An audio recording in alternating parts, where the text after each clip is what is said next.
Another selection of Dragon Ball What Ifs here. The first request is by Chaos Cateriano 7 on what if Caulifla and Kale were part of the Universe Tournament. For this, Kappa is humble enough to tell Champa that Caulifla would be a stronger contestant, with Kale being added once Vados notices she is hiding even greater strength, them taking Botamo and Kappa's places respectively. In the first match, Goku enjoys fighting such a similar personality as Caulifla that he tutors her how to become a Super Saiyan. Having her focus her rage doesn't work, at which point he asks Goten if he gained it a different way, and focusing ki around the back has Caulifla achieve it. Goku's experience is the only thing allowing him to hold his own until he decides it's time to go even further with Super Saiyan 2, and Caulifla quickly adapting.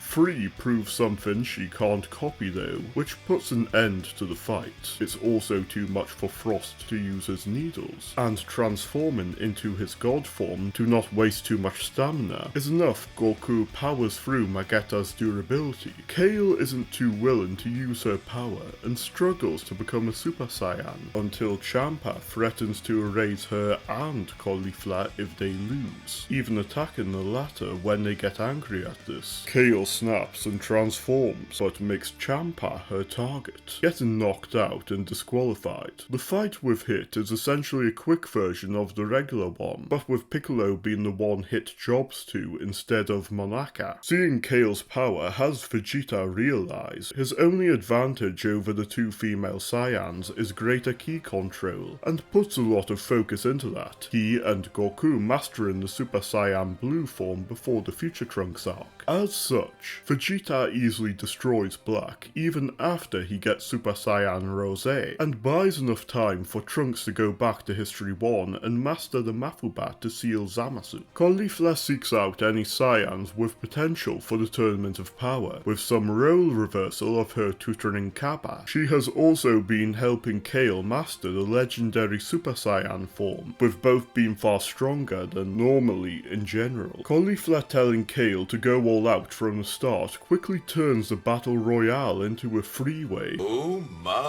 fight between universes 6, 7 and 11. Beyond, Damon managing to knock out a few from each universe before 17 gets him. Kale is seen as enough of a threat for Jiren to target, with it quickly becoming apparent to Caulifla it's time to use the Potara. Kefla decides it's best to team up with Universe 7 to take down Jiren, with the rest of Universe 6 agreeing, even far stronger than normal. She only manages to make Jiren use his full power to eliminate her and the rest of Universe 6, with enough stamina being chipped away from this alliance that Goku is able to defeat Jiren before Ultra Instinct runs out. It's after Goku wishes for all the universes to be restored that Caulifla demands Champa give her his cube to visit and fight the Universe 7 Saiyans whenever, as thanks for having saved them, reminding Champa it's thanks to their alliance everyone's fine, and that allying with Jiren wouldn't have offered the same result. Caulifla eventually decides it's best to simply stay in Universe 7, with her home being boring to her, and gives the cube to Kappa in case it's ever needed. Kale following Caulifla. This leads to them being part of the fight with Broly, with Kefla joining Frieza to keep Broly distracted while Goku and Vegeta fuse. After the fight, Kale helps tutor Broly on how to control his power, with them choosing to stay on Vampa a while when seeing it as a good training opportunity, Caulifla keeping a communicator to keep up with events on Earth. A few months later, they are contacted by Bulma, who informs them of the events with Moro as they make their way to Earth. They take long enough that they only arrive as Goku is about to fight Moro, even after becoming far stronger. Kefla quickly becomes no more than an energy source for Moro until Vegeta arrives, cued in on the events thus far and not as fatigued as the others. Kefla is able to catch on that Moro will use 7-3 in some way, beating him to 7-3 and stopping Moro from absorbing him. Vegeta then finishes off Moro while Kefla destroys 7-3. As such, the Heaters don't gain data to turn Granola against Goku and Vegeta, with him instead defeating the Heaters after the wish before turning his sights on Frieza. Frieza, only to be quickly disposed of by his new form. Merus keeps tutoring Goku, with him being able to use Ultra Instinct freely sometime after Vegeta acquires Ultra Ego. Caulifla, Kale, and Broly start frequenting Beerus's planet too, with the latter two undergoing the same training to harness God Ki, and Broly learn to control himself, all by the time they are told of Gohan's new form, before everyone fights there. Only time will tell where things go from here though. From the same request, what if Goku met Chichi before Bulma? Here, Gyumao and Chichi decide to seek out Gohan to see if he can get rid of Mount Frypan's flames, or if he can get the Basho fan from Roshi. Meeting Goku, they encourage him to go with them in order to perform Shugyo and learn about those his grandfather knew. Though not meeting Bulma first means he never thinks of using Pat Pat, Gyumao sees it as ideal to arrange for him to be betrothed to Chichi, whose upbringing has her treat marriage as her goal all the same. As such, Bulma takes the Sushinshu from Mount Paozu after the three have left, but without Goku to save her, she becomes food for the Pteranodon. Their search for Muten Roshi leads down a similar path as usual, with them saving Umigame and eventually meeting Roshi, who destroys the flames himself. Without any further reason to continue a journey, Goku immediately becomes Kame Sennin's student. Pilaf is forced to make an advance on the Dragon Balls, but is quickly scared away from his ambition by Gyumao, instead focusing on creating the Pilaf machines to try again in the future. Goku goes to tell his Ji-chan's Katami that he's leaving, but panics when finding it missing, eventually finding it, defeating the nearby Pteranodon, and taking the other two Katami he finds nearby when confused by this, along with a strange device next to them. The 21st Tenkaichi Budokai goes the same beyond Yamcha's place being taken by someone else, until Goku becomes an Ozaru. With nobody knowing how the form is triggered, Roshi instead draws upon memories of what Gohan told him about the boy he found, and deduces the tail must be the cause, using a casual Kamehameha to burn it off. With no goal to leave Roshi, Goku continues sparring with him and Kuririn, until the Red Ribbon Army's Blue Team appear. Not aware of them being anything special, Blue is far less tactical and is defeated by Roshi and Goku before being interrogated on what the balls they're after are. Goku then leaves to not bring trouble for them, with Roshi advising Kuririn go with him to become stronger together, using the Red Ribbon's bases as clues for stopping their ambitions. The Dragon Balls having not been used means the army's locations are far different, with White Team using the combined forces to best Gyumao and keep him in place using Chichi as a hostage while searching for the Dragon Ball, having already taken one from Aru Village. Goku eventually finds this when viewing Mount Frypan as one of the locations he's familiar with, and the events of Muscle Tower otherwise go the same, beyond Hacham becoming the friend of Chichi instead of Suno. This brings Goku's total to 6, at which point he realizes the device he took is a radar for the Dragon Balls. Pilaf fends off attempts from the Red Ribbon Army to take his Dragon Ball using the Pilaf machines, but is then dealt with by Tao Pai Pai, who goes after Goku as he approaches, Kuririn falling victim to the assassin, whereas Goku survives the Dodonpa as normal due to the Sushinshu. Goku brings the Kintoun north of Pilaf's castle and sees the ground around the nearby tower as a good spot to find food before preparing to avenge Kuririn, learning of Karin and performing Shugyo under him as usual. Here though, he is far less merciful with Tao Pai Pai and destroys him entirely with a Kamehameha before heading to the Red Ribbon base and using the Dragon Balls to revive all those killed by the Red Ribbon Army's orders. Kame Sennin then advising Goku journey the world in preparation for the 22nd Tenkaichi Budokai and continues tutoring Kuririn. The Budokai goes the same as usual beyond Yamcha and Manwolf being absent, and Kuririn not knowing of Goku's tail weakness to try that. Unfortunately for Kuririn, Tambourine still takes his life, which means Goku cannot revive him. The arc otherwise goes the same with Yajirobe having found the Dragon Ball due to Goku's wish occurring at a similar spot as normal, and the major change for the 23rd Tenkaichi Budokai being Yamcha Yamcha, Kuririn and Tao Pai Pai's absence. Things then continue down a similar route for the Saiyan arc, until the battle with the Saibai-Man. No Yamcha or Kuririn causes Chaozu to go second and be overpowered. Ten Shinhan tags out with him, but the Saibai-Man self-destructs, leaving the Dragon team heavily undermanned to take on Nappa once Piccolo deals with the rest. This, and especially Kuririn's absence, greatly affect how quickly events move, and means Goku isn't in time to save Gohan, Yajirobe being the only one to stop Ozaru Vegeta before Vegeta inevitably destroys he and Goku and leaves Earth as he heads towards Namek. Without severe injuries though, his healing is only enough for him to best Kui, with either Zarbon or Dodoria eventually bringing an end to his ambitions. The Namekians don't relent to Frieza though, and he destroys Namek